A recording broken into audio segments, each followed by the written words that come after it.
बारानगर के एमएलए तापस राय ने लोकसभा इलेक्शन का ऐलान होने से पहले ही पार्टी से इस्तीफ़ा दे दिया।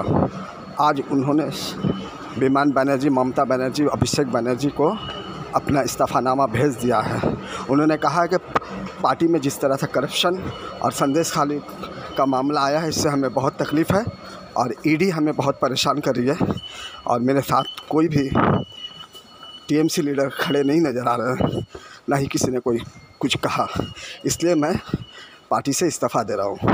आइंदा वो कहाँ जाएंगे इसके बारे में उन्होंने साफ नहीं किया है, लेकिन ऐसा ज़राए से मिली खबर के मुताबिक लगता है कि वह आने वाले दिनों में बहुत जल्द बीजेपी पार्टी ज्वाइन कर सकते हैं। आइए हम उन्हीं के जुबानी सुनते हैं कि उन्होंने क्या कुछ कहा।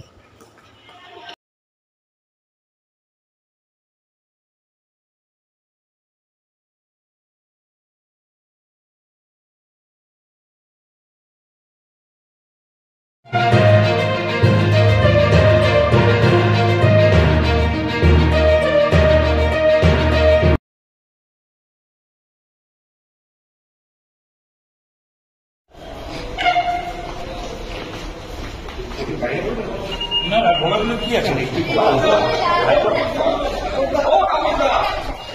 এমএলএশিপ থেকে রিজাইন করলেন তাপস রায়, রেজিগনেশন কি দিয়ে দিলেন? হ্যাঁ রেজিগনেশন দিয়ে দিলেন?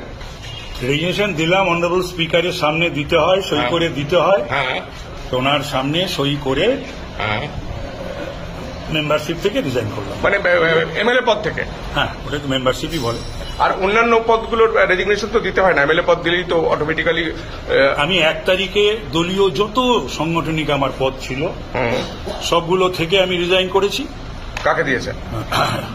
মাননীয় সুপ্রিমো হ্যাঁ শ্রীমতী মমতা ব্যানার্জি, হ্যাঁ, অভিষেক ব্যানার্জি, হ্যাঁ, সুব্রত বক্সী, হ্যাঁ, এবং সরকারি যে সমস্ত পদগুলো আমার ছিল, হ্যাঁ, যেমন ডেপুটি চিফ গভর্নমেন্ট হুইপ, যেমন ছিল বিভিন্ন কলেজের গভর্নিং বডির প্রেসিডেন্ট, হ্যাঁ, সাগর দত্ত মেডিকেল কলেজের আরকেএসসি চেয়ারম্যান, এগুলো সব আমি 1 তারিখেই আমি সমস্ত রেজিগনেশন পাঠিয়ে দিয়েছি, মানে 1 তারিখে। এরপর কি? এবং আমি গাড়িও ছেড়ে দিয়েছি 1 তারিখে। এরপর কি? এরপর কি?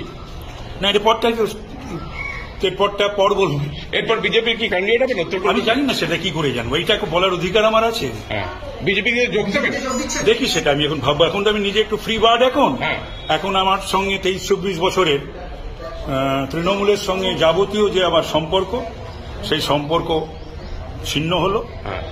আগামী দিনটায় আমি দেখবো, আমি ভাববো কি করব। এই 52 দিনের এই যে মানসিক লড়াই, তারপরে এত বড় একটা সিদ্ধান্ত নিলেন, কি বলবেন?